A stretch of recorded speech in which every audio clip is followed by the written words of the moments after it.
Bueno, pues muy buenas noches a todos. Eh, es un gusto poder estar aquí esta tarde con ustedes. Les agradecemos muchísimo pues que estén hoy. Hubo mucha gente que entró desde muy temprano. Muchas gracias por quedarse, por la comprensión de que empezábamos a las 7. Entonces, bueno, para el Cefas UPEP es un honor estar el día de hoy con todos ustedes en esta conferencia titulada Familia, expectativas ante la nueva normalidad, que será impartida por la doctora Elena Naya, de quien en un momento más compartiré una pequeña semblanza. Antes que esto me gustaría, a nombre de UPAEP y del Cefas, agradecer pues la participación de este trabajo, pues que es en equipo, ¿no? Agradecer al Colegio Benavente, a Norma Sánchez Ajís, al Colegio Ángeles, a su director, a Héctor Fernández, a Adri, a Vero Sánchez, a la Unión Nacional de Padres de Familia, a Leti Velázquez y a todas las escuelas que pues hoy nos hacen el honor de estar con nosotros para escuchar esta conferencia. Para el Cefas, pues es de suma importancia trabajar en equipo. Ya llevamos algún tiempo trabajando con estos, con estos colegios, lo cual nos da muchísimo gusto. Y bueno, trabajar estos temas creo que abonan y ayudan a tener unas mejores familias en nuestras escuelas y pues por ende en la sociedad. Entonces les agradecemos mucho el apoyo a todas estas escuelas que se han sumado a este proyecto del Cefas UPAEP para poder traer este tipo de conferencias que creemos abonan mucho en el tema de familia. Ahora leeré una pequeña semblanza de Elena, la cual le agradezco también muchísimo que esté hoy aquí. Para mí es de verdad un gusto saludarla y presentarla. Eh, la doctora Elena Naya es licenciada en Pedagogía por la Universidad Popular Autónoma del Estado de Puebla. Tiene una maestría en Psicología Clínica con orientación en terapia familiar. Tiene una maestría en Matrimonio y Familia del Instituto de Ciencias para la Familia en la Universidad de Navarra. Tiene una especialidad en diagnóstico psicológico para niños, adolescentes y adultos. Es candidata a obtener el grado de doctorado por la Facultad de Medicina en el área de neurociencias y cognición de la Universidad de Navarra, con el proyecto de investigación Predictores de éxito para el matrimonio. Es fundadora y directora de Marca Familia. Es terapeuta individual de pareja y familiar desde el año 1999. Es terapeuta MDR, terapia de reprocesamiento del trauma, coordinadora del proyecto AMAR en México. Es un proyecto vinculado al Instituto de Cultura y Sociedad de la Universidad de Navarra en España. Moderadora de LAR, Asociación Civil vinculada a la Federación Internacional para el Desarrollo de la Familia, dedicada a la orientación familiar en México y en el mundo. Facilitadora de Focus, instrumento para el diálogo y la comunicación con la intención de maximizar la preparación matrimonial mediante la facilitación del entendimiento y la comprensión entre los novios. Profesora universitaria en varias instituciones, la UPAEP en Puebla, la NAHUAC en la Ciudad de México, la Universidad Panamericana en el campus Guadalajara, y en el año 2016 fue nombrada colaboradora externa del Instituto de Cultura y Sociedad de la Universidad de Navarra en España. Está casada desde hace 18 años y por si fuera poco, es mamá de 6 hijos. Le damos la más cordial bienvenida a Elena. Muchas gracias, Elena, por estar aquí. Y bueno, pues adelante. Pues muchísimas gracias, Cristi, por la invitación, por la presentación que haces. Y bueno, pues agradecida también con Cefas, con la UPAEP y con todo el comité organizador, que en este proyecto colaborativo pues me extendieron esta invitación. Me encuentro muy contenta, muy agradecida y espero que la conferencia que viviremos hoy en conjunto, bueno, pues traiga para todos ideas nuevas, nos refresque probablemente actitudes, nos despierte curiosidad por tratar de suscitar nuevas habilidades para la vida, que en el fondo para eso vivimos, ¿no? Para ir adquiriendo maravilloso ante la vida y podernos entusiasmar con nuestra propia vida a pesar de la adversidad que en ocasiones se presenta. Entonces, aquí no estamos hablando de cualquier adversidad, estamos hablando de una adversidad que lleva ya bastante tiempo, varios meses, que ha ido pasando por etapas, por facetas distintas y que realmente es compleja en su análisis. Entonces, pues miren, les invito a que comencemos. También me parece que a través del chat pueden ir poniendo ustedes sus inquietudes, preguntas, cosas que quieran compartir, pues estaré gustosa de dar el tiempo suficiente y necesario y conveniente que nos permita dialogar en conjunto y no solo la exposición de la conferencia. Cristi me hará favor de irlas registrando para que al final demos pues unos 10, 15 minutitos de preguntas, ¿de acuerdo? Entonces, miren, comenzaría por hablar que esta pandemia ha dejado heridas de diferente tipo, ¿no? Heridas que cada uno de los que están aquí participando en esta aula virtual, pues podrían dar su propio testimonio de qué les ha dejado la pandemia. En algunos casos seguramente serán situaciones pues de pérdidas muy dolorosas, muy tristes, lamentablemente situaciones irremediables, y en otras pues a lo mejor habrá que tener la suficiente paciencia porque poco a poco tendremos que restablecernos de esta dura caída como humanidad que hemos tenido, y la familia ha sido pues partícipe de toda esta situación de heridas, y haré un breve repaso de forma que podamos pues todos estar como en la misma línea de salida, aunque no todos pudimos haber sido afectados por las mismas situaciones. Bueno, lo primero y lo que yo quisiera decir es que ya desde sus inicios comenzamos a ver una ola de abarrotamiento en los hospitales, y realmente en una circunstancia que de verdad nos hacía temblar, porque cuando comenzamos estas primeras noticias en Italia, en España, donde las personas eran hospitalizadas y literalmente no volvían a saber de sus familiares, aquellos que somos creyentes, bueno, sabemos lo importante que es prepararnos para la buena muerte, y muchos de ellos no habían lamentablemente podido recibir los sacramentos para finalizar su vida en paz, o como por lo menos lo hubiesen deseado. Entonces, esto es un asunto que desconcierta al mundo entero, que hemos tenido aquí en México también picos muy, muy elevados. En Puebla, mis padres viven allí, y yo iba siguiendo también pues el tema de cuando estaban en semáforo rojo, igualmente aquí desde Guadalajara. Es decir, es algo que realmente nos desconcertaban, nos conmovían. Nadie está ajeno a un dolor tan grande ni a sentir compasión por personas que pudieron haber vivido una circunstancia de pérdida o de hospitalización y de gravedad. Otro asunto importante, y lo sabemos muy bien los terapeutas, especialmente los que somos terapeutas de pareja, es que realmente comenzó a crecer las estadísticas de búsqueda de ayuda por parte de muchos matrimonios. Y la pregunta obligada y que me han hecho en otros foros es, la pandemia fue justo un propiciador de problemas. No podríamos decir que de la pandemia surgen como tal problemas, aunque sí de la pareja, aunque sí hay problemas que finalmente se magnificaron, pero podríamos hablar que la pandemia ha fungido como una especie de catalizador, como un visibilizador de muchos problemas que ya existían en los matrimonios, y que a lo mejor el mantenernos distraídos, cada quien en su propia rutina, en sus propias salidas, en sus propios proyectos laborales y hasta sociales, pues mantenía a la pareja a distancia de sus propias problemáticas.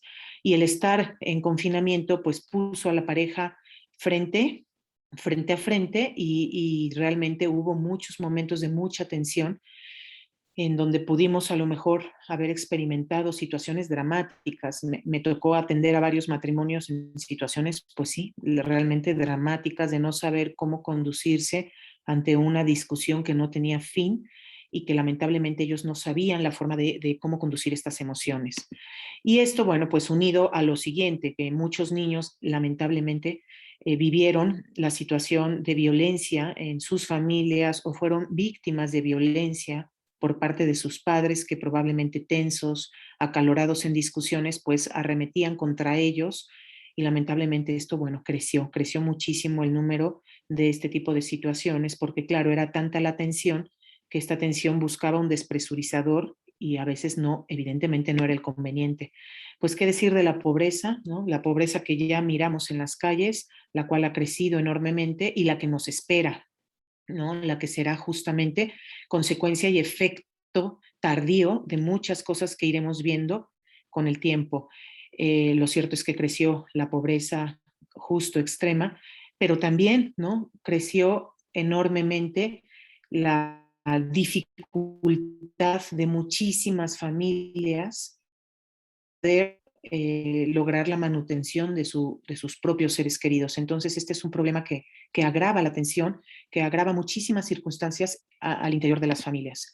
Muchos eventos cancelados, muchos viajes, muchas situaciones que tuvieron que posponerse, unido a, pues, a matrimonios. Yo suelo estar muy en convivencia con novios prontos a casarse y algunos de ellos han pospuesto una, dos y hasta tres veces sus matrimonios y con una atención especial, ¿no? El comienzo de su vida matrimonial, que probablemente pueda no compararse con una pérdida suprema ni mayor, pero finalmente con un componente de estrés y de dolor.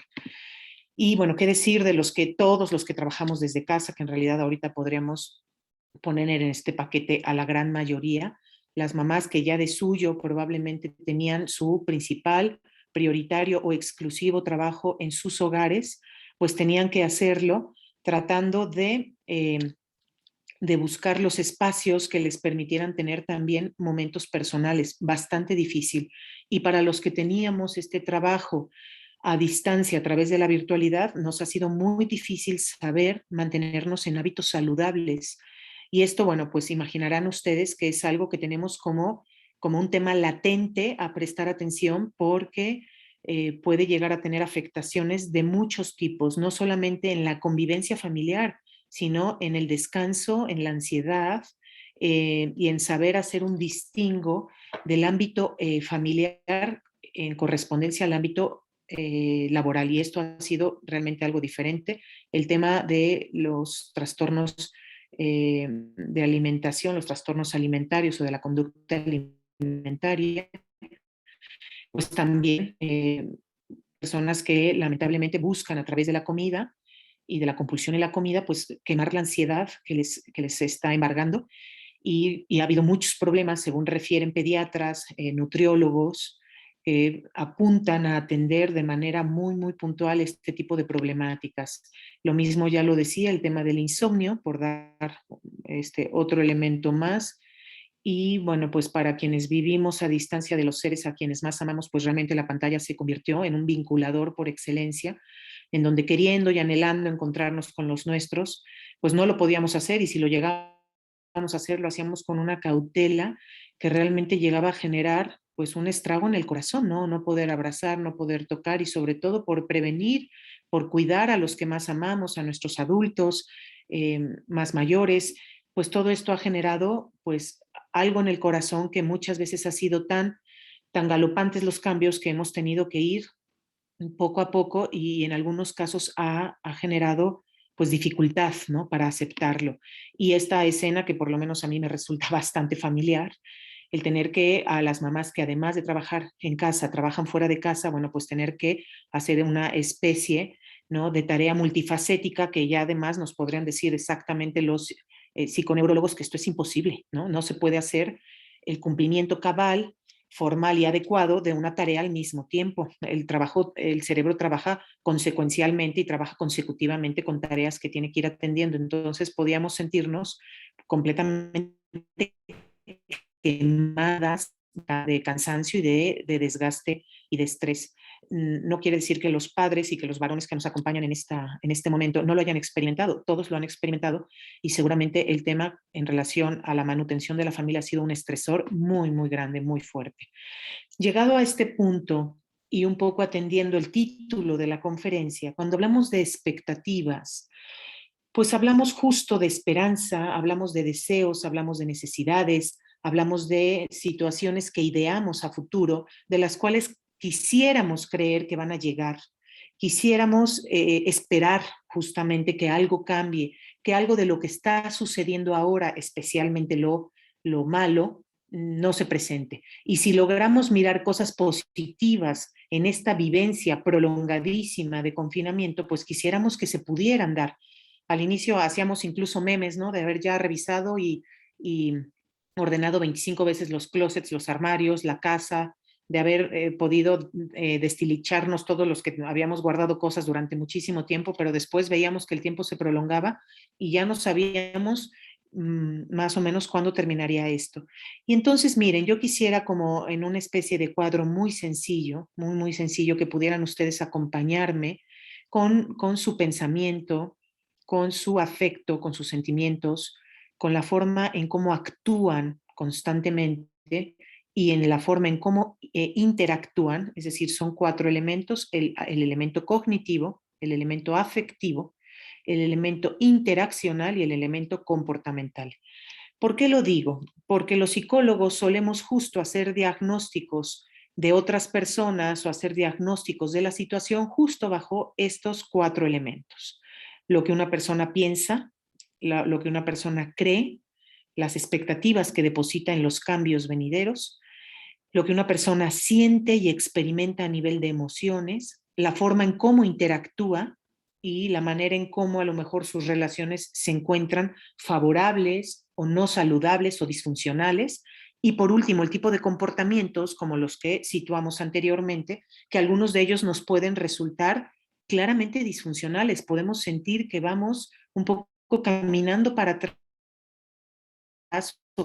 que de un proceso de hábitos saludables, de hábitos funcionales, de hábitos adecuados para la vida, sobre todo que tengan que ver, por ejemplo, ¿no? Con el descanso, con la alimentación, con el ejercicio, con la forma en cómo interactúo saludablemente con mi familia especialmente y también con los otros. Me ha tocado también atender en algunos colegios una situación que sobre todo dependiendo del nivel escolar al que nos estemos refiriendo, no es lo mismo un niño de kinder que un niño de secundaria o preparatoria. Y muchos niños de preparatoria, de secundaria, comienzan a dar claras luces de un estrés no manejado adecuadamente, ¿no? Niños que se ensimisman, niños que no quieren salir de su habitación, situaciones que ya comienzan a sobrepasar sus recursos personales para poderlas sobrellevar.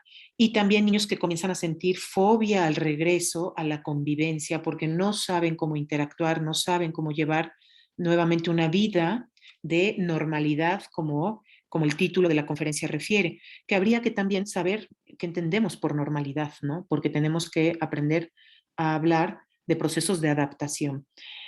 Pero yo les invitaría a que hiciéramos bajo esos 4 aspectos que yo les decía, cognitivo, afectivo, interaccional y comportamental, la siguiente revisión. 1, ¿qué es mejor ahora?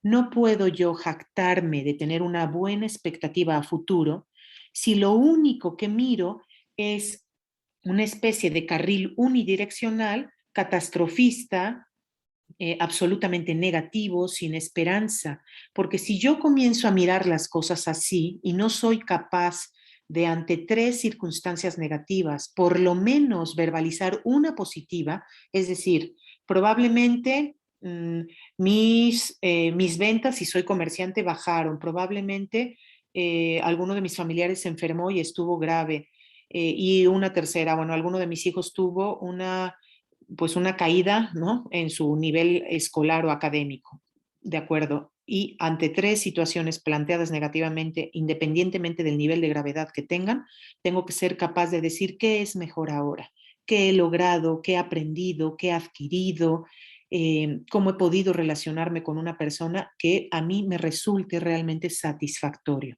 Y entonces yo les pediría que en este momento, rápidamente, en un ejercicio rápido de asociación mental, seamos capaces de formular algo que se nos venga a la cabeza, que creamos que es mejor ahora que antes de que comenzara la pandemia, ¿no? Tenemos que aprender a descubrirlo. De lo contrario, nuestras expectativas pueden ser absolutamente distorsionadas. Por otro lado, vale la pena aprender de lo vivido, qué es peor y qué empeoró, porque mirar aquellas situaciones que no son favorables, que van un poco a contrapelo, me ayudan a disponer recursos, habilidades que me permitan aprender, adquirir, analizar, poner en marcha. Si no veo lo malo y caigo en una especie de positividad, ¿no? Como le llaman ahora positividad tóxica, ¿no?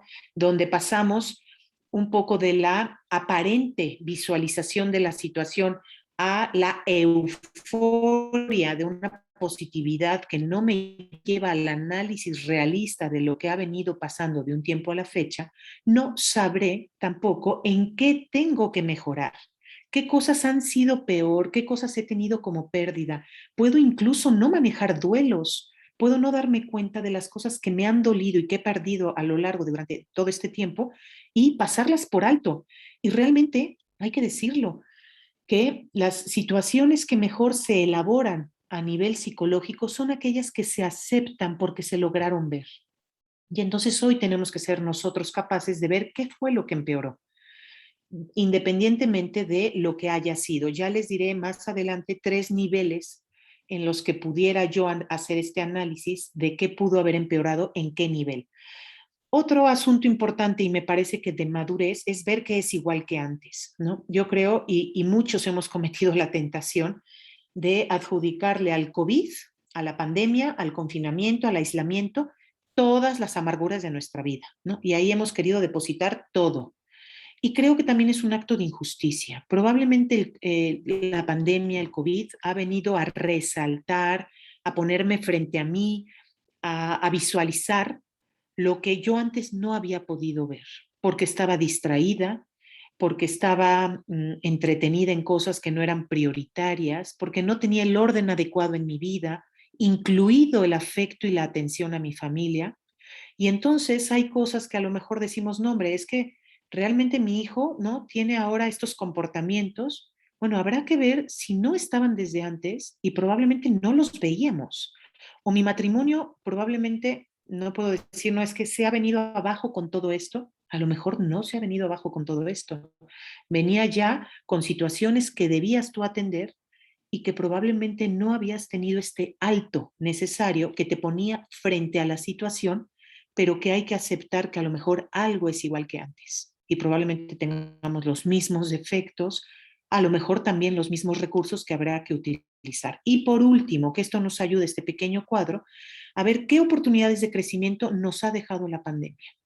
Y yo sí les diría, es muy bueno que de cada uno de estos sean capaces, y si tienen su teléfono al lado, si tienen una hoja con ustedes, les pediría como un ejercicio de esta conferencia, de forma que no se vuelva solo la recepción de ideas, sino también la capacidad de yo dar ideas respecto a la mejora en mi vida, que yo sea capaz de poner palabras claves que me lleven a poder contestar cada uno de estos espacios en el recuadro. Y aquí quisiera yo poner este cuadro. Este cuadro lo formularon en un documento elaborado en la Universidad de Navarra a finales del año pasado. Y aquí nos invita a lo siguiente, ¿no? El cuadro reconoce que todos hemos pasado por más o menos malestar psicológico. ¿A qué le llamamos malestar psicológico? Puede ser incluso a la alteración de las emociones o claramente a la ansiedad, a la depresión, a la tristeza, a la rumiación, al perfeccionismo, al deseo de control excesivo, al mal manejo de la ira. Piensen ustedes en cualquier circunstancia o malestar que han podido vivir de manera personal o en sus familias. Y entonces, aquí lo que la universidad, a través de este documento, nos invita es que hagamos un primer ejercicio. Y ojo que dice autoobservación y no solo observación. Porque a veces los papás, en un claro y genuino interés por los hijos, dejamos de mirar lo que a nosotros nos pasa. Y hay que decirlo, que a casi todas las edades, pero especialmente a las edades en lo que se le llama la crianza, que sería más o menos hasta los 10, 11 años, que no quiere decir que después no, pero todo el tiempo seguimos educando a los hijos. Pero en esta etapa de crianza, generalmente los psicólogos, antes de atender a un niño, no lo digo como una generalidad, sino como una aproximación, antes de atender al niño en alguna conducta de malestar psicológico o disfuncional, tenemos que saber qué pasa con el padre, con la madre y con ambos en conjunto. Y entonces aquí sí se hace vital que hagamos ejercicios de autoobservación. ¿Qué está pasando con nosotros? Y ahora haremos después de esto algunas reflexiones que nos ayudarán en este análisis. ¿Para qué? Para hacer una valoración y una comprobación de esto que he observado. ¿Qué tendría que valorar y comprobar? Podría yo valorar, ¿no? Si en mi matrimonio las cosas van de alguna forma o de otra, hablándolo con mi esposo o con mi esposa. Si hay una situación cara a los hijos, hablando en relación a los hijos, ¿no? Para saber si esto es un asunto que solo yo pienso y que solo a mí pareciera afectarme o es algo que incluso también comparte, en este caso, el resto de la familia o, ¿no? De manera prudencial, nuestro esposo o esposa o aquella persona con quien pudiéramos compartir que tuviera la suficiente capacidad de darnos un punto de vista con relación a lo que nos preocupa. Esto nos ayudaría a conocernos más para saber de qué forma tenemos que afrontar una situación y poder adquirir índices de bienestar psicológico. Y quiero ser aquí muy puntual. Digo, y no la situación del bienestar psicológico como si fuera algo estático a lo que yo llego, me acomodo y ya me doy por feliz. Porque esto no existe. Nos han querido vender y hemos querido comprar la idea estática de la felicidad, como si realmente la felicidad fuera un estado eufórico, constante, permanente en todos los ámbitos de mi vida, y no hay algo más equivocado que eso. Somos personas vivas que pasamos por momentos diferentes a lo largo de nuestra vida personal y familiar, donde las crisis resultan necesarias porque justo nos permiten el crecimiento, nos permiten la valoración, la comprobación, un mayor conocimiento de nosotros mismos. De lo contrario, no habría esta riquísima capacidad viva de ir de un punto de bienestar a otro de mayor malestar para yo saber cómo compensar en la adquisición de habilidades, en la adquisición de aprendizajes, para ser finalmente una mejor persona y brindarme de una mejor manera a los demás. Entonces, me parece que este cuadro nos da la idea de que no es fácil llegar al bienestar psicológico si no pasamos por estos pequeños pasos del proceso indicado y que tampoco puede ser absolutamente realista y no podemos tener como expectativa ni personal ni familiar, hablando incluso de esta nueva normalidad y la entrecomillo, pensar que tenemos que necesariamente adquirir un bienestar psicológico y que esta nueva era, ¿no? ¿Nos lo va a ofrecer? No, ¿no? Tenemos que aprender a adaptarnos, tenemos que aprender a adquirir habilidades, destrezas, actitudes para la vida que nos permitan enfrentar algo tan fuerte como lo que hemos vivido. Y aquí yo quisiera hacer un ejemplo, una analogía de algo que quienes han tenido la oportunidad de viajar en avión o lo han visto en alguna película, bueno, pues saben que sucede y que es parte incluso inicial del viaje. Y entonces estamos iniciando este viaje ante cambios que no sabemos o no tenemos del todo claridad con qué nos toparemos. No sabemos si lo haremos bien, no sabremos tampoco cómo hacerlo, si tenemos todas las habilidades para enfrentarlo. Sin embargo, yo quisiera detenerme en esta pequeña frase, párrafo que nos suelen decir las personas las aeromosas, las azafatas. En caso de despresurización de la cabina, se abrirá automáticamente un compartimiento sobre sus asientos que contiene máscaras de oxígeno. Tire de la suya, colóquela sobre su nariz y boca y respire con normalidad. Y aquí viene la frase psicohigiénica que debemos abrazar y hacer vida. Después, y remarco, después, preste ayuda a quien pueda depender de usted. Quiere decir, y lo decía anteriormente, que los padres tenemos una titánica tarea, ¿no? Todos los que están aquí, independientemente del número de hijos que tengamos, evidentemente puede crecer el trabajo si crece el número de hijos. Sin embargo, cada hijo tiene una valía importantísima y necesitamos aprender a vincularnos con nuestros hijos desde la parte más saludable, más amorosa, más sana de nosotros mismos. Si vivimos arrastrando el cansancio, el estrés, las situaciones irresueltas, los pendientes emocionales con la vida, Lo cierto es que la situación familiar tarde o temprano pasará una especie de cheque en blanco ante eso y terminaremos sintiéndonos completamente agotados emocionalmente por la simple razón de que los padres, los profesores y las personas que estamos con la enorme responsabilidad de cuidar de otros somos justamente eso, cuidadores. Y un cuidador tiene un estrés adicional al que pueden tener las demás personas independientemente del trabajo o ejercicio laboral y profesional que lleven a cabo. Los cuidadores nos desgastamos y muchas veces nos desgastamos más porque no somos capaces de hacer este ejercicio metafórico de mirar qué oxígeno requiero, qué cosas y qué aspectos de bienestar debo cuidar en mi vida para poderme ofrecer mejor a los míos. Ustedes sabrán qué cosas están descuidando. A veces somos inclusive tan imprudentes de no atender una cita médica pendiente a la que debimos haber ido hace meses.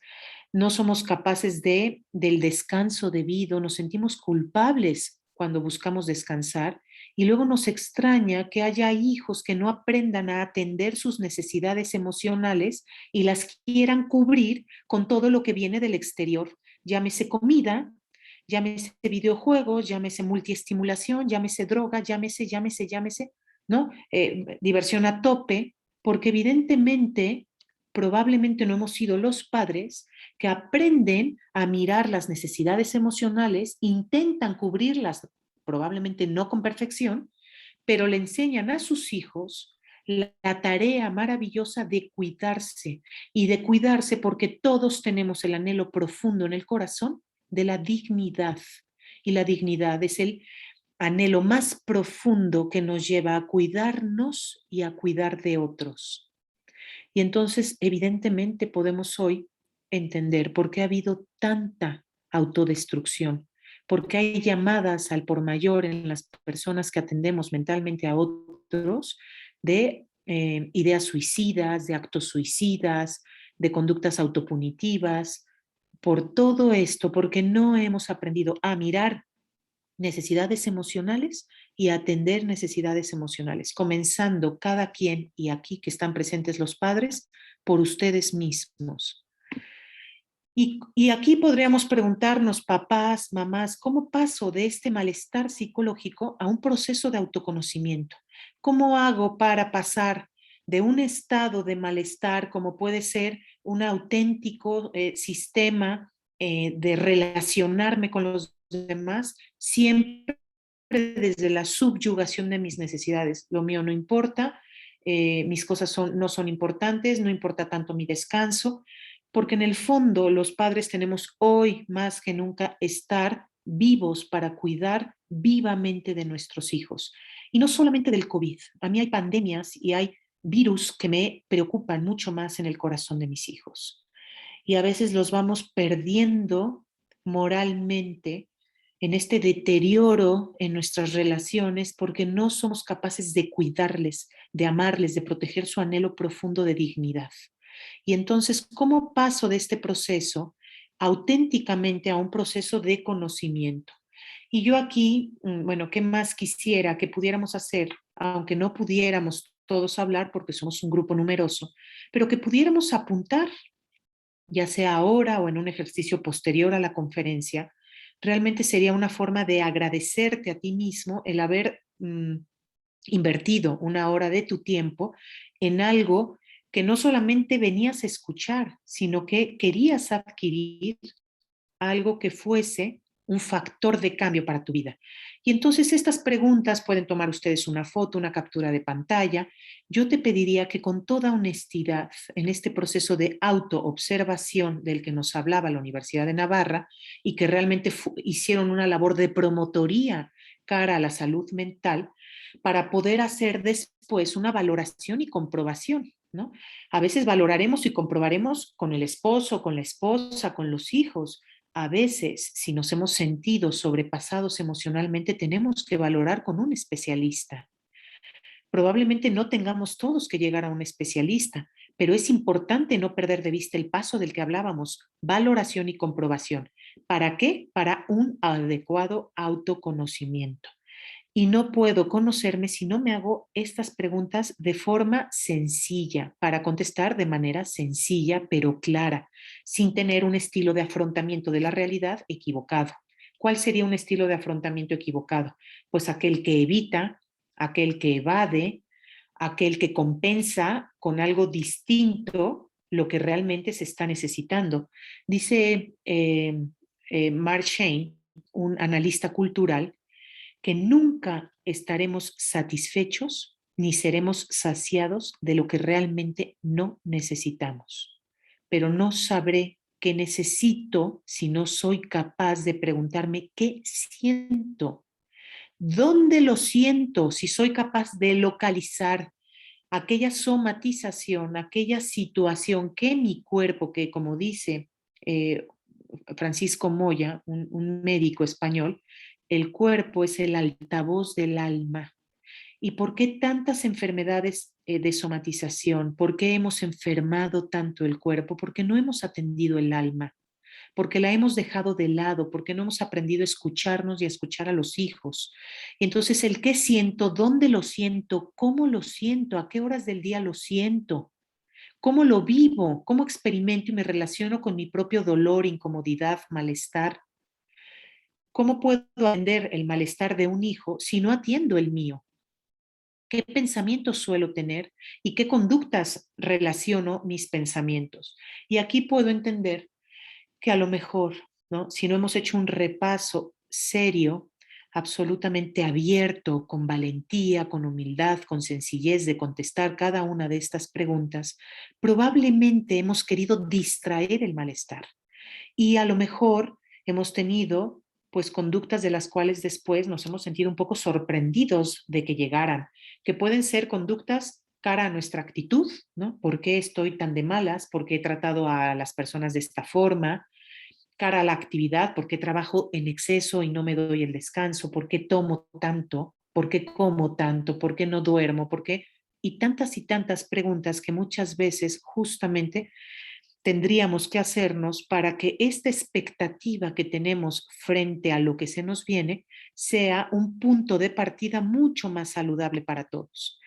Y aquí es justo cómo paso de este autoconocimiento en estas preguntas que yo les formulaba y que esperaré que puedan ustedes poder dialogar, poder platicar, si algo les provoca algún movimiento de emociones, pues lo puedan compartir con aquella persona en quien puedan confiar. Porque después tendremos que ser capaces, fíjense nada más, de pasar del autoconocimiento al interés por los demás. Y aquí me quiero detener en algo que personas que han escrito libros valiosísimos, el de la bailarina de Auschwitz, el propio Víctor Frank o Boris Cyrulnik, experto en temas de resiliencia, que también tuvo toda su vida y su biografía absolutamente empapada por el tema de la persecución nazi. Especialmente Boris dice lo siguiente, que el dolor experimentado cuando realmente se deja tocar en el corazón permite que las personas transformen ese dolor en un servicio a los demás. Y Boris decía lo siguiente, ¿no? Él que es médico, decía que a él le sorprendía cuando había ido a África darse cuenta la cantidad de personas que tenían vocación a la medicina y al periodismo. A la medicina, ¿por qué? Porque justo en tantas condiciones de pobreza y tan insalubres, muchos que habían muerto, habían visto morir a otras personas, o también ante las injusticias que ese continente en particular, no siendo el único, habían experimentado, había suscitado vocacionamientos especiales para poder atender probablemente no el dolor pasado, sino el venidero. Si este dolor deja estéril nuestra alma y no nos hace capaces de interesarnos por los demás, podrán venir 5, 10, 15 pandemias más que no habremos aprendido. Tenemos que ser capaces de no solo mirar personas o gente en el mundo, sino de humanizarnos de raíz para poder atender el enorme dolor que el mundo entero está experimentando. Y aquí, ¿no? También yo les diría, tenemos que aprender, ¿no? cuáles eran nuestros valores reales. Dice Zygmunt Bauman, un experto y un gran analista, un sociólogo, analista de nuestra época moderna. Tiene varios libros, uno que se llama Felicidad, Amores líquidos, Sociedad líquida. Habla de que hoy la felicidad pareciera que la queremos adquirir en las tiendas. Y entonces nos habla de que tenemos valores instrumentales, donde utilizamos a las personas, y este es un llamamiento muy similar al que nos hace el Papa Francisco, ¿no? De la enorme indolencia que tenemos para hacer de los otros productos descartables. Y entonces yo aquí te diría, claramente sí, a todos nos cambió la vida y dejamos de tener diversiones, modos de vida, eh, hábitos, rutinas que eran parte de nuestro vivir cotidiano. ¿Y hemos sufrido? Sí, hemos sufrido, todos y mucho.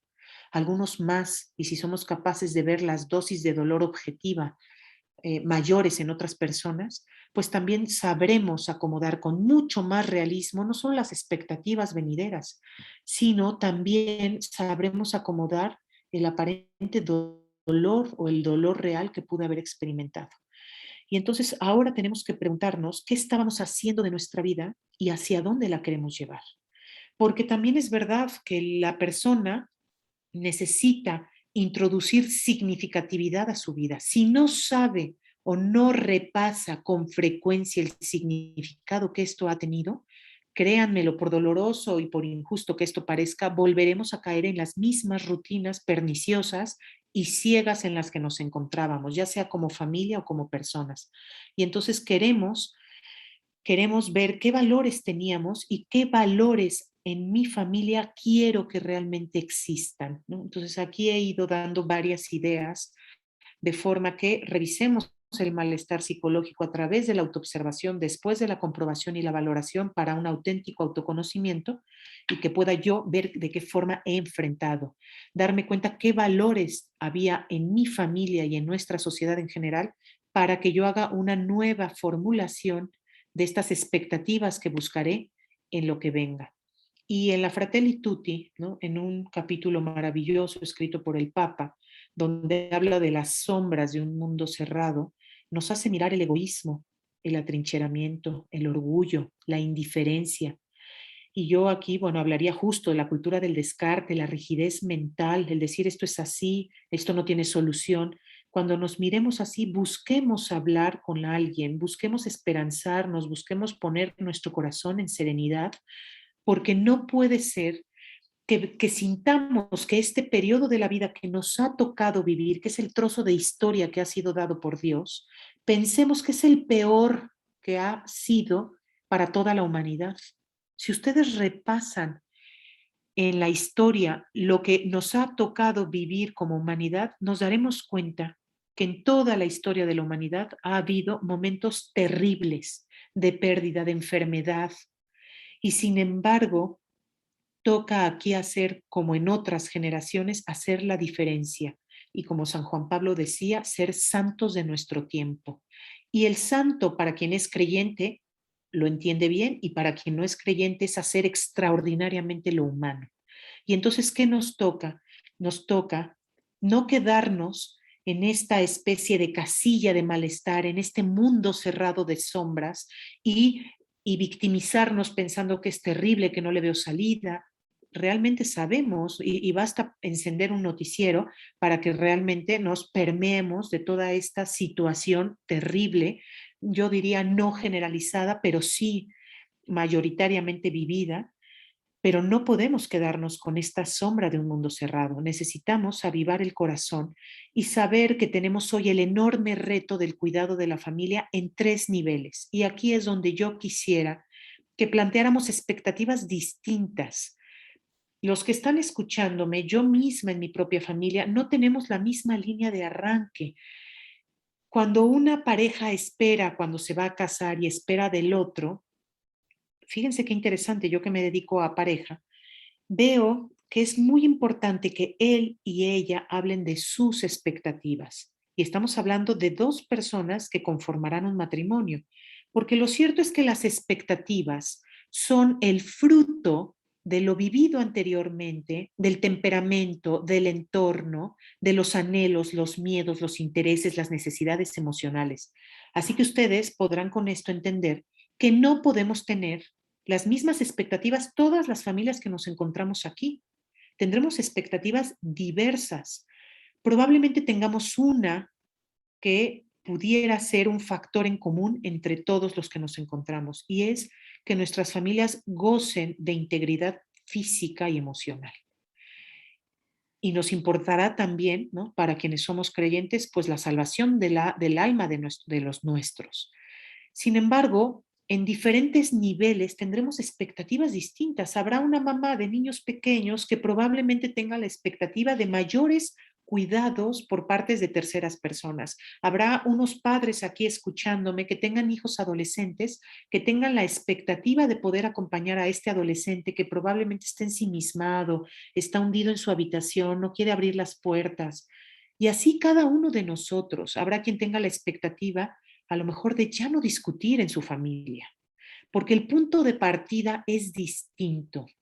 Y por eso yo quisiera que todos, ¿no?, que todos los que nos encontramos hoy podamos hacer una visualización, y aquí es el tercer momento en el que les pediría que pudieran a lo mejor escribir algo que les permitiera, que les ayudara a fijar ciertos objetivos, ciertas expectativas, y no solo de manera ambigua, generalizada, o incluso dar por entendido que eso es lo que esperamos todos en mi familia, porque probablemente tengamos que abrir micrófonos a cada uno de los hijos para saber qué anhelan y qué esperan que suceda ahora que la vida comienza a tomar paulatinamente su curso. Y aquí yo les diría, miren, a todas las familias, independientemente de la edad de los hijos a la que nos estemos refiriendo, nos viene bien atender los tres niveles: el nivel estructural, el nivel dinámico y el nivel íntimo. Sin embargo, vuelvo nuevamente. Hagamos un ajuste de expectativas, porque quienes tengan hijos pequeños y nos estén acompañando papás de kinder, que a lo mejor su hijo o sus hijos no cruzan más allá de los 7 años, probablemente ese nivel íntimo no sea el nivel íntimo que debamos ofrecer a una niña o a un niño entre los 10 y los 12 años, o a un hijo entre los 18 y los 20. Sin embargo, el nivel íntimo es necesario, y probablemente esos padres de preescolar tendrán que dar mucho más espacio al tocamiento, si eso es lo que a tu hijo le nutre, o a tiempos de calidad, como este autor tan famoso, Gary Chapman, que escribió Los 5 lenguajes del amor y que después hizo una edición para hijos que se las recomiendo amplísimamente, y que nos ayuda a vincularnos con nuestros hijos y también con nuestro esposo o esposa, conociendo de manera mucho más sensible el lenguaje de amor a través del cual se siente prioritariamente querido. Ese sería el nivel íntimo. Pero quiero decirles que a todos nos viene bien tener un nivel estructural atendido. ¿Y a qué me refiero con un nivel estructural?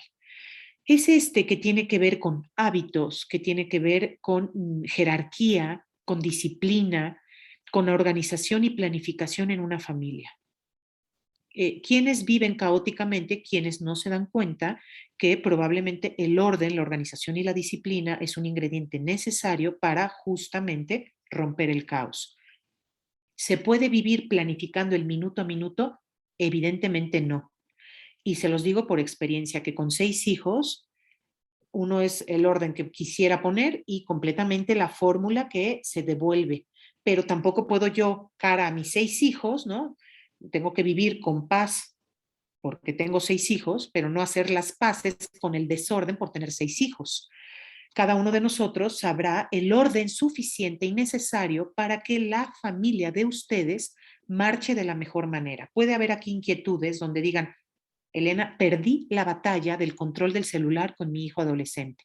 Resulta que lo tiene todo el tiempo, lo utiliza a altas horas de la noche, lo he descubierto en la madrugada todavía. Bueno, pues nunca es tarde y tendrás que recuperar un sentido de autoridad práctica. Sentido de autoridad real la tienes porque eres padre y madre, y tendrás que saber enfrentar probablemente una discusión suprema con aquel hijo ante el cual en su momento pudiste no haber puesto la disciplina correcta cara a justamente el nivel estructural, a que se tengan buenos hábitos de descanso, que en el caso de los niños pequeños es absolutamente necesario, pero tampoco deja de serlo para los adultos. Las enormes dosis de estrés, de ansiedad, de depresión, crecen si el descanso no ayuda. Y esto te lo puede decir cualquier psiquiatra y psicólogo. Y entonces, si yo he verdaderamente sentido haber perdido la batalla y digo, mira, yo ya, la verdad, me dejo un poco como el síndrome de la botella flotando en el mar, me dejo flotar, que los chicos ya se vayan a la hora que quieran, a la hora que buenamente puedan. No. Tenemos que aprender a descansar cuando nos cansamos los papás del servicio tan grande que damos a los hijos, pero tenemos que aprender a animar, ¿no?, esta disciplina, esta estructura que le permite a los hijos marchar de manera predecible. Todos requieren a cualquier edad predecibilidad en su acción, unido a que además esta dinámica estructural trae consigo muchísima armonía. Quieren que una mamá, especialmente una mamá, en el orden siguiente, que es el dinámico, no tenga demasiado enojo, gritos ¿no? y a lo mejor se encuentre todo el tiempo de malas. Bueno, pues vayamos un poco poniendo en esto expectativa. Y yo aquí, papás, les diría, deténganse en la parte estructural, hagan un planteamiento de tipo familiar, escriban, peguen en alguna pizarra que tengan cerca de el lugar donde más convivan y anímense a poner pequeños pero contundentes hábitos que quisieran ustedes conservar cara al valor del orden. ¿Es el orden el valor más alto? No, pero es el necesario y diría el primer paso para ponerle mucho más funcionalidad a una familia.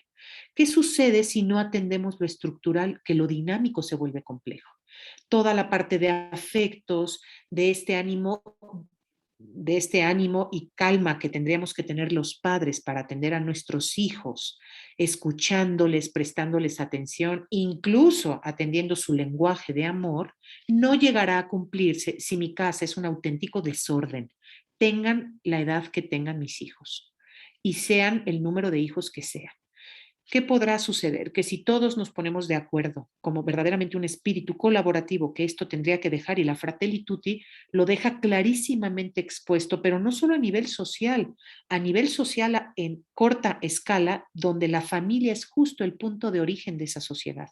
Y entonces yo sí creo que propósitos más grandes que pueda plantearse una familia, como incluso la ayuda a otros, que sería algo de vinculación y trascendencia, no va a poder ser atendido si no atendemos los dos niveles distintos. Por eso les pido, porque no me queda tanto tiempo, que vayan ustedes generando expectativas, porque sí, no podemos esperar que las personas que nos dedicamos a la salud, en este caso mental, o los economistas, o los gobernadores, o los gobernantes en general, o los legisladores, me vengan a mí a decir y a mostrarme la expectativa del mundo que se avecina. Todos tendríamos que hacer de la mejor forma nuestra parte. Pero lo que está al alcance de las familias es justo esto que les digo. De forma que aquello que se encuentre íntimamente en el corazón de cada uno de ustedes puedan, en un ejercicio paciente, gradual, pero sin pausa, lograr conformar paso a paso una vinculación más profunda, porque me parece que la expectativa más grande, y eso sí me atrevo a decirlo eh, de manera muy personal, que tendríamos que hacer es el fortalecimiento del corazón de nuestros hijos, de forma que el mundo que venga, por difícil que sea, sean ellos capaces de sortear con fortaleza la adversidad. No se trata solamente de un ejercicio resistente. Y Boris Cyrulnik, de quien les hablaba, el autor de La Resiliencia, hace un claro distingo entre la resistencia y la resiliencia. La resistencia es justamente la tensión con una única fuerza sostenida que puede llegar a quebrarnos, ¿no? Traten ustedes, por ejemplo, de resistir, y justamente podemos incluso enfermar. pero la resiliencia es la aceptación de los errores, caídas, limitaciones, fracasos, defectos personales y de nuestra familia para que podamos formularnos expectativas realistas y conscientes en alguno de estos niveles. Pudiera ser una pregunta, oye, ¿puedo formularme una expectativa en cada nivel? Estupendo, pero te diría, pon la mirada en aquel nivel en que pudiera ser un punto de partida y que más esté necesitando de ti. Si todo esto lo tienes más o menos resuelto, probablemente sea el momento de dar un paso de mayor trascendencia, que yo diría, no existe pues amor más grande que aquel que da la vida por los demás. Y entonces ojalá seamos capaces de humanizar el trozo de historia que nos ha tocado vivir, cargando con un poco de sufrimiento para aminorar el sufrimiento a los demás, empezando por nuestros hijos, que aminorar el sufrimiento de nuestros hijos no es lo mismo que quitarles la capacidad de fortalecerse ante el sufrimiento. Y bueno, para que Cristi no me vaya a dar como un punto de salida, que ya vamos terminando, ¿qué estrategias podríamos hacer para resignificar este sufrimiento, para poderle dar un mayor sentido, para mostrar unas expectativas realistas cara a lo que nos ha pasado? Yo aquí a este punto espero lograr que tú que me estás acompañando, que me estás escuchando, puedas contestar de alguna manera, por sencilla que parezca esta pregunta. ¿Qué actitudes y acciones debemos volver a instaurar en nuestra vida o a instaurar o a recuperar para ser una fuente de crecimiento personal y poder vincularnos mejor con Dios, con la familia, con los demás y con las actividades y retos que debemos afrontar? Y hablo de actitudes y acciones, ambas cosas. Y entonces tendremos aquí que darnos cuenta si hay realmente justo una actitud con la cual tengo que modificar mi manera de relacionarme con la familia cara a esperanzarlos más, cara a acompañarlos, a darles más fortaleza, o claramente tengo que comenzar a tener acciones distintas para poder generar un cambio, ¿no?, esperado. Y aquí, miren esta frase de este sacerdote Martín Descalzo que me parece maravillosa. Dice, la adversidad puede engendrar, y esto detengámonos a escucharlo, hondura de alma, plenitud de nuestra condición humana, nuevos caminos para descubrir más luz y acercarse a Dios. Claro, ¿quién lo puede encontrar? Bueno, pues quien ve la rendija de luz en la oscuridad y quien a pesar de este encierro físico que hemos tenido, emocional que hemos podido experimentar, donde nos sentimos casi atados, sepamos esperanzarnos, ¿no? Con una expectativa que parta del alma y no que venga de fuera. Rechazar con valentía nuestros miedos. Miren, decía el cardenal Munilla, que es, perdón, el obispo Munilla, obispo de San Sebastián, que es un gran predicador, decía que no perder la paz por nuestros pecados, pero no hacer las paces con ellos. Y yo aquí diría, ¿no? Como psicóloga diría, no perder la paz por nuestros miedos, pero no hagas las paces con tus miedos. Si te vinculas a tus miedos, si te abrazas de ellos y si desde ellos actúas, comenzarás absolutamente en un auténtico autoconfinamiento, una pandemia personal que te llevará a encerrar tu alma de manera irrestricta. Entonces necesitamos aprender con valentía a mirar los miedos, a hablar de ellos, a saberlos comunicar, para que podamos mirar una realidad distinta y no solamente desde esta visión dañada que pueda yo tener. Y por último, ¿no? Pues un extraño en el camino, ¿qué expectativas podemos tener las familias en nuestra propia familia para con las otras familias? Hoy que estamos en una comunidad donde está pues la unión de padres de familia, están varios colegios, yo les diría, de verdad, necesitamos avivar este espíritu samaritano que nos permitirá ser constructores de un nuevo vínculo social. Estamos muy dañados, sí, está muy dañado la salud de muchas personas, sí, estamos cuidándonos todo el tiempo de la salud del cuerpo, sí, estamos queriendo cuidar la salud financiera y la situación social y económica de nuestro país, sí, pero no perdamos de vista que lo que puede sostener a las naciones, a los países, a las sociedades y a las familias es hacernos buenos samaritanos y capaces de construir un auténtico vínculo social para los demás. Y pues agradecerles infinitamente su atención. Damos un espacio, si el tiempo lo permite, para alguna pregunta, comentario que pudiera haber. Y les dejo ahí pues las redes de contacto que puedan ustedes seguirnos, acompañarnos y también un teléfono. Y pues muchísimas gracias. Dejo de compartir para dar paso a comentarios, preguntas o despedidas. Muchísimas gracias, Ele, por todo esto que nos has compartido. Si quieres, podemos dar aquí unos minutitos para ver si alguien tuviera alguna duda y la pudiera escribir en el chat, o si alguien, no sé si está la posibilidad aquí de que pueda abrir su micrófono, pero si alguien tuviera alguna duda, algún comentario. Oye, yo me permito como, perdónenme el atrevimiento, pero me lo voy a permitir. Como en los programas de Chabelo, quiero saludar a mi mamá porque veo que está ahí conectada.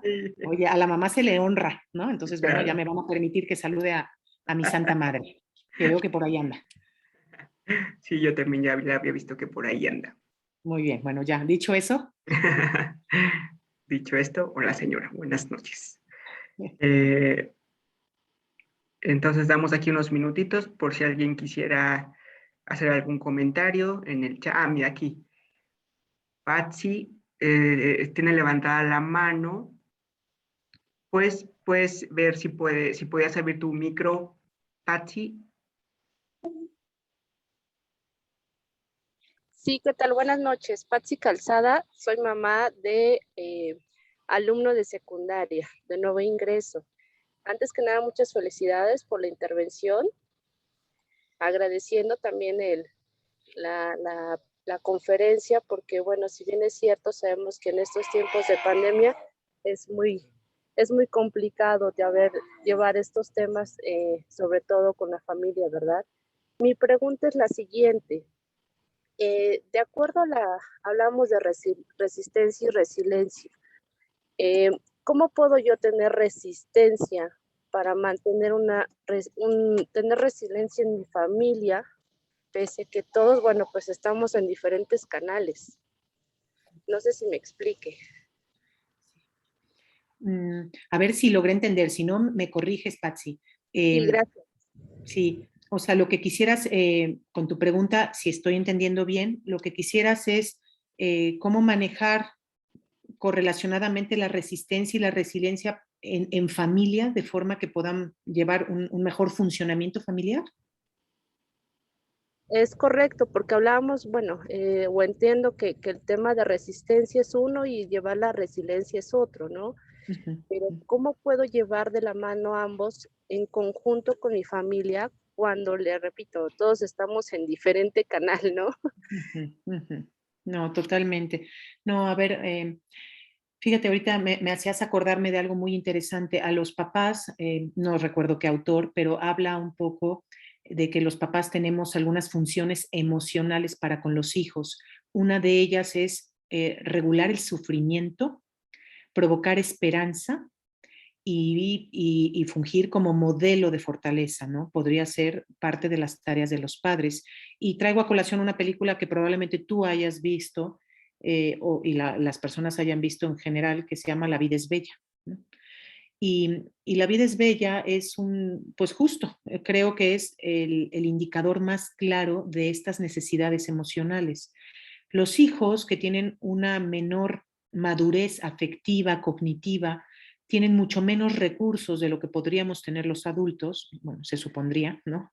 Para poder saber resistir e incluso encontrar fortaleza. Y por eso los papás nos damos cuenta que los hijos tienen un nivel de resistencia muy mínimo. No sé si les ha pasado, ¿no? Y mientras más pequeñitos, pues mucho peor, ¿no? Y entonces no saben soportar, a ver, ya deja la pandemia, o sea, no saben soportar el calor del auto, la sed para llegar a casa. Y entonces esa resistencia, creo que el ejemplo puede ayudar a entender. Esa resistencia que tú incluso solemos decir, ¿no? Aguanta casa, resiste hasta que lleguemos a casa, ¿no? Pues llega un momento los niños en que dicen, ¿no?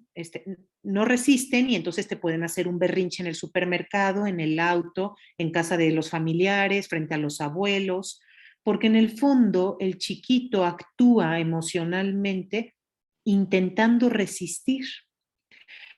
Y entonces un papá, fíjense qué grave, ¿eh? Un papá que también se mueve bajo niveles solo de resistencia, pues resulta que ¿cuánto crees que ese papá puede ser paciente ante 1, 2, 3, 4 o 5 o todas las veces que el hijo te monta un capricho? Y termina el tema en un asunto muy disfuncional a nivel familiar. Por eso el ejercicio, por ejemplo, del manejo de las emociones o de la inteligencia emocional en la familia, que en algunas ocasiones he dado alguna conferencia en relación a esto, pasa porque los papás seamos capaces no solo de resistir, sino de aprender a fortalecernos en esa resistencia.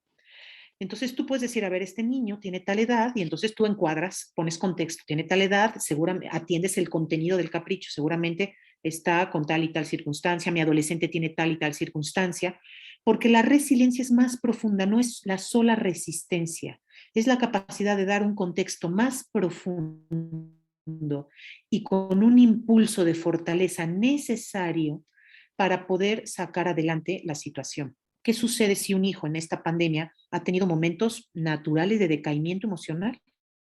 Y entonces a veces o ha estallado de enojo, de gritos, y entonces resulta que tú también, ¿no? Porque todos tenemos un nivel de resistencia, es verdad, tú también empiezas a gritar. Ustedes ya saben lo que pasa al final, que realmente eso puede ser un momento terrible a nivel familiar. Pero ¿qué sucede, ¿no? Cuando a los hijos los vamos modelando en la resiliencia?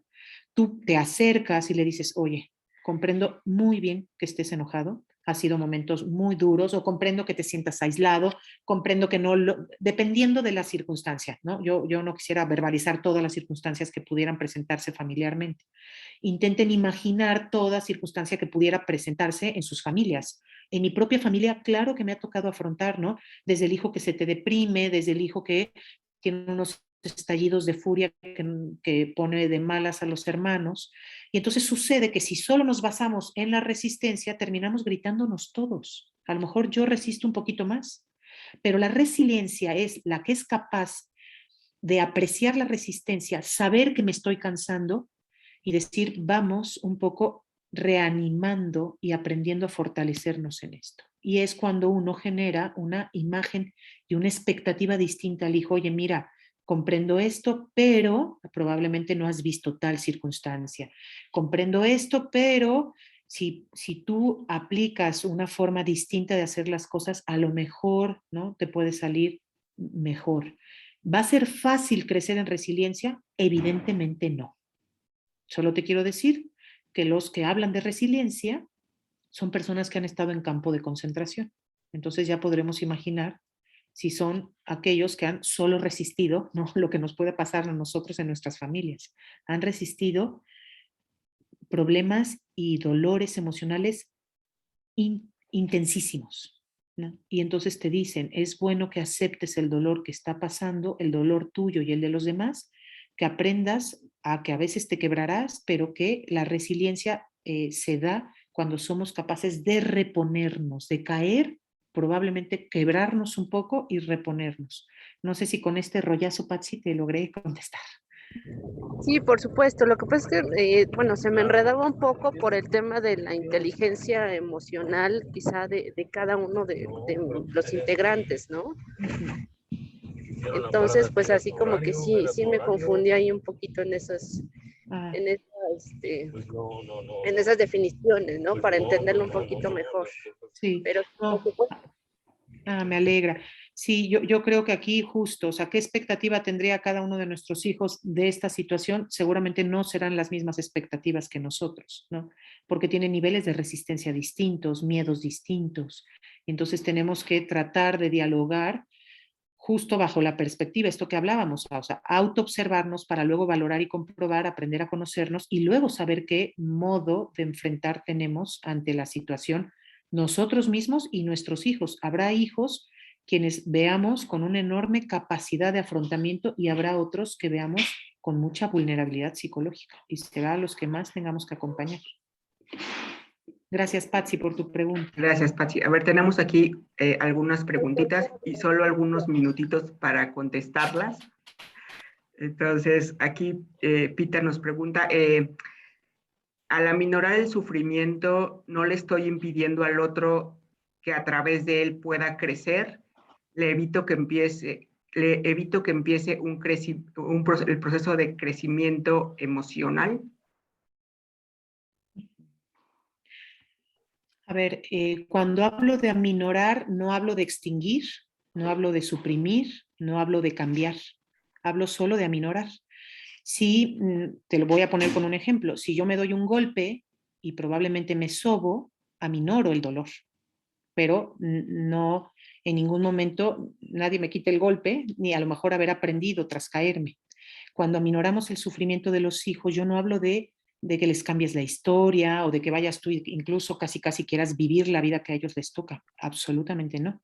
Sino que más bien tenemos que aprender a ser aquellos papás que saben abrazar y eso hace un aminoramiento natural del dolor.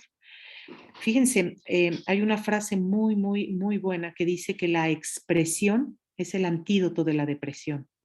Y cuando yo soy capaz de tener una escucha atenta de alguien que me está prestando atención, en ese momento se aminora el sufrimiento. Simplemente díganmelo con un gesto a quienes puedo ver en la pantalla.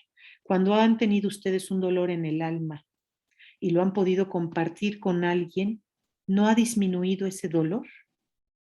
¿Sí? Y eso es aminorar el sufrimiento y no es negarlo, ¿no? Entonces, sería esa mi respuesta. Muchas gracias. Luego nos pregunta César. Ahí salió el micrófono. Hay por ahí un micro abierto. Creo es. Yo veo aquí Selene, creo que se le abrió a Selene por raro. Claro. Ya, gracias, Selene. Gracias.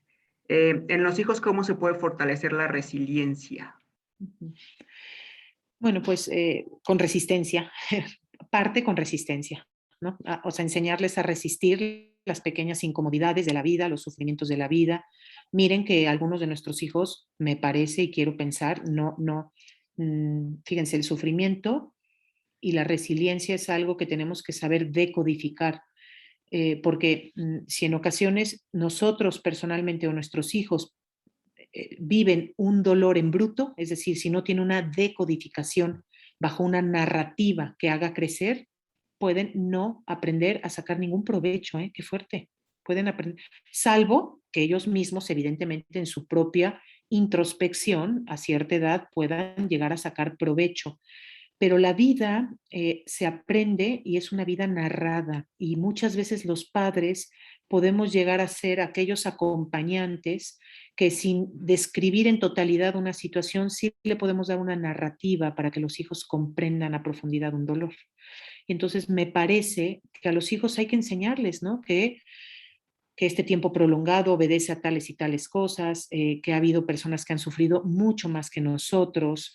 Entonces, cuando una mamá o un papá se detienen a hacer una narrativa mucho más profunda, mucho más madura, mucho más resiliente, pero a su vez mucho más promotora de fortaleza y de esperanza, el hijo no quiere decir que ipso facto lo aprenda, pero tiene esas palabras de la madre y del padre que habitarán en su corazón y que se volverán puntos de serenidad y de paz en su vida. O sea, yo recuerdo de verdad, digo, no porque esté aquí mi mamá y quiera quedar bien con ella, ya le estoy viendo sus ojitos ahí, ¿no? Yo recuerdo las frases de consuelo y esperanzadoras que podían venir de mi mamá y de mi papá en diferentes momentos de mi vida. ¿Aminoraban el sufrimiento? Evidentemente sí, porque fíjense, hay personas que pueden hacer crecer nuestro sufrimiento y también lo saben ustedes, ¿no? Cuando a veces no somos capaces de ser bondadosos, alentadores con las palabras. Y entonces un padre no tiene que venderle una realidad distinta a los hijos, pero sí una realidad que pase por un filtro y una narrativa de amor, de esperanza, de cobijo, de protección, porque es una necesidad nuclear del corazón de una persona sentirse amada y protegida. Y los padres, justo eso es lo que somos para nuestros hijos, amor y protección. Gracias, Ele. ¿Qué pasa en la persona? Muchas gracias. Muchas gracias. ¿Qué pasa en la persona que no logra la empatía con otras personas y no decide hacer el mal, pero no hace el bien, es decir, se mantiene indiferente.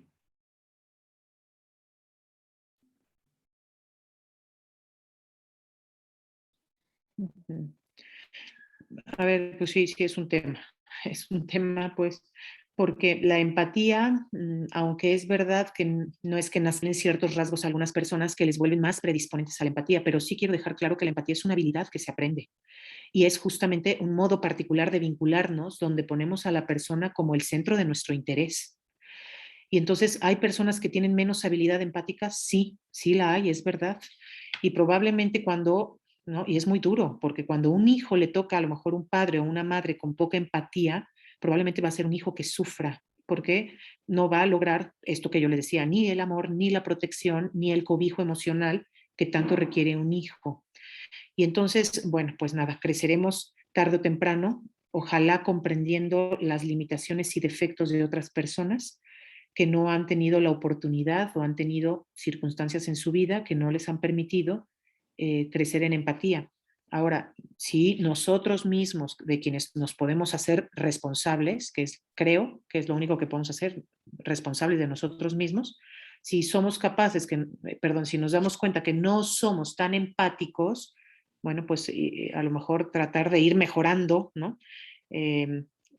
Existen desde libros que pueden fungir como libroterapia, ¿no? Como cursos, conferencias, o sea, hoy existen tantas herramientas para lograr ser empáticos, para lograr ver a las personas, percibir a las personas, tratar con asertividad a las personas, pero lo cierto es que sí, puedo entender que una persona que convive con otra que no es empática probablemente haya sufrimiento, porque yo les comentaba que a veces podemos tener a nivel cognitivo, a nivel afectivo, a nivel interaccional o a nivel comportamental alguna situación que nos aqueje, ¿no? Entonces, en este caso, convivir con alguien que probablemente no tenga especial empatía, pues puede ser un tema difícil para nuestro propio desarrollo personal.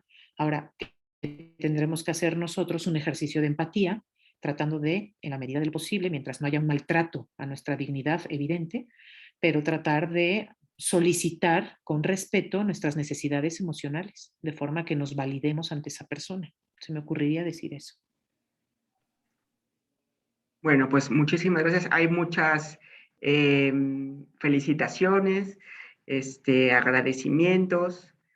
Ya por tiempo se quedaron ahí un par de preguntitas, pero prometemos hacérselas llegar a Ele para que ella después nos haga favor de contestarla y mandarla a quien nos las está preguntando, ¿sale? Entonces, bueno, pues te agradecemos mucho, Ele, que hoy hayas estado con nosotros. Les agradecemos nuevamente a todos por su participación, por pues todo lo que comentan en el chat. Y bueno, los esperamos para las próximas actividades que tendremos a lo largo de este semestre. Muchísimas gracias y pues buenas noches a todos y que estén muy bien. Muchísimas gracias. Buenas noches y muchísimas gracias. Un abrazo a todos. Muchas gracias. Hasta luego. Gracias, buenas noches. Buenas noches. Felicidades, Ele, te quiero mucho. Gracias. Y ahora estamos como familia. Muchas gracias. Excelente plática, gracias. Muchas gracias. Muchas gracias. Buenas noches. Buenas noches. Gracias a todos y buenas noches. Buenas noches.